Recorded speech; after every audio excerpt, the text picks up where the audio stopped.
The war was over. The victory was real. After years of fighting and all of the sacrifice, they had done the impossible.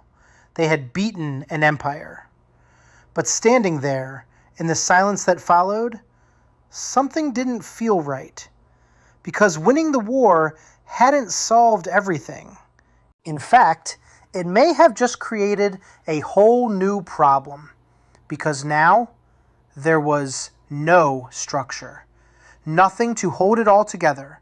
Just 13 separate states trying to figure out what came next.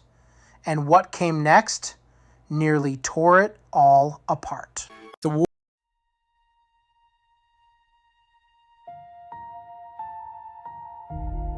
With the fighting over, the army began to disappear.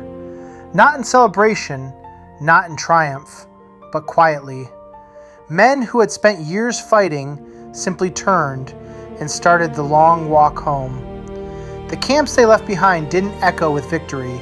They sat empty, tents sagging, gear abandoned, as if the war itself had just slipped away. And when those men finally made it home, there were no grand rewards waiting for them, no promise of what came next. Just the same hard lives they had left, now tied to a future no one fully understood. Because what they had won wasn't yet a country. It was 13 separate states, loosely connected, each trying to figure out its own path forward.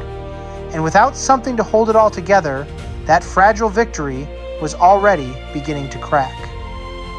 There was no strong government to hold things together, no real authority to guide what came next. What they had created was fragile, and it was already starting to show. The men who had fought for independence returned home, expecting something in return, but there was no money to pay them, no system in place to take care of them, just promises that no one could keep. And it wasn't just the soldiers. Across the country, farmers were struggling just to survive. Crops failed, debt piled up, and with no stable economy, even the simplest things became uncertain. Trade was chaotic, every state doing things its own way. Different currencies, different rules, no consistency.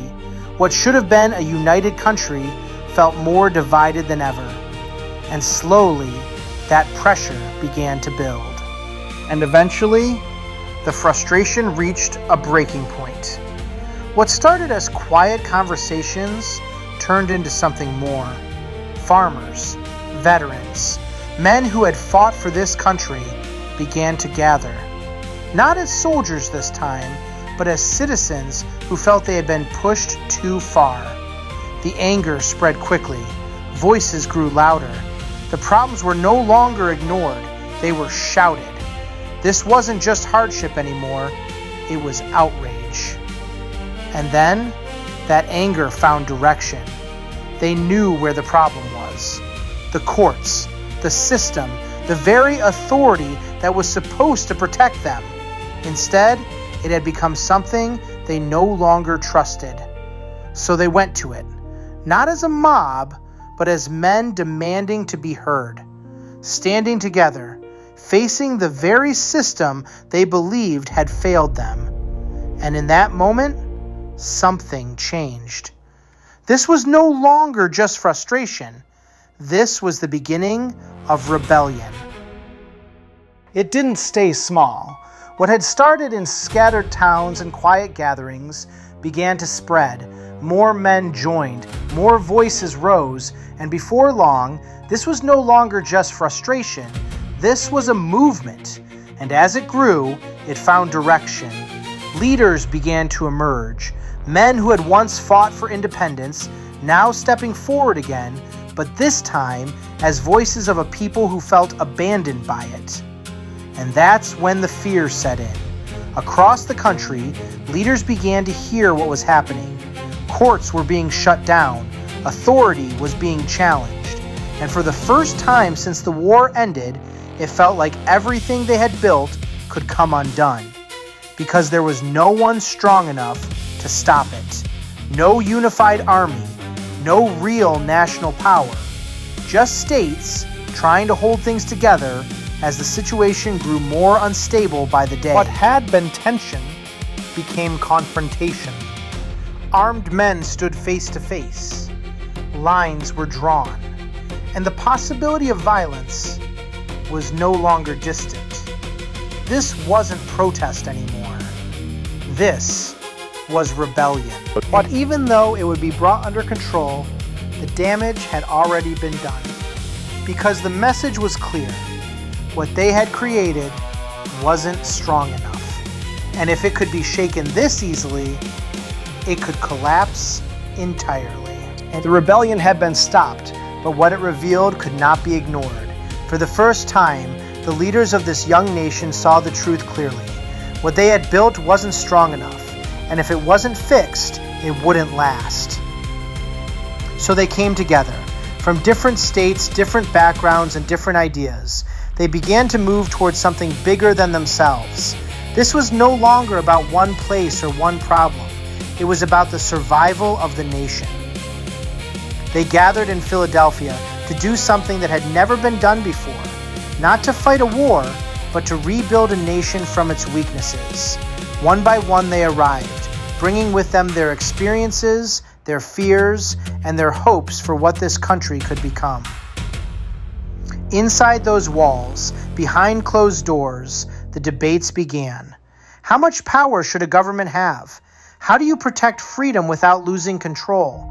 How do you unite 13 states without taking away their independence? The answers didn't come easy. There were disagreements, compromises, and moments of real tension. But slowly, through argument and persistence, something began to take shape. A system that could be stronger than what had come before. And at the center of it all stood a man they trusted, George Washington. Not as a conqueror, but as a symbol, a steady presence in a room full of uncertainty, a reminder of unity, of purpose, and of what they were trying to build together. And when it was finished, they had done more than solve a crisis. They had created a foundation, the Constitution. Not perfect, but strong enough to hold a nation together. For the first time, this new nation was beginning to stand. What had once existed only as an idea was now taking shape in the real world. A government, structured, organized, and capable, began to form. Not perfect, but authentic. And at the center of it all stood a man they trusted. George Washington didn't seek power, but he accepted the responsibility. Not as a ruler, but as a leader. A steady presence at a moment when everything still felt uncertain. In 1789, before a watching nation, Washington took the oath of office. There were no guarantees, no roadmap, just hope, and the weight of expectation. The world was watching to see if this experiment would succeed.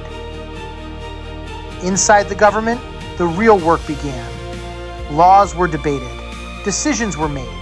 The system was tested, not by chaos, but by conversation. Different ideas clashed, but this time, they didn't break the nation. They shaped it. There were disagreements, strong ones, visions for the future that didn't always align. But something had changed. Conflict no longer meant collapse. It meant growth. The system held. And as time moved forward, something remarkable began to happen. The nation didn't fall apart. What they had built, imperfect as it was, proved strong enough to endure. 13 states, no longer standing apart, but standing together as one, the United States of America.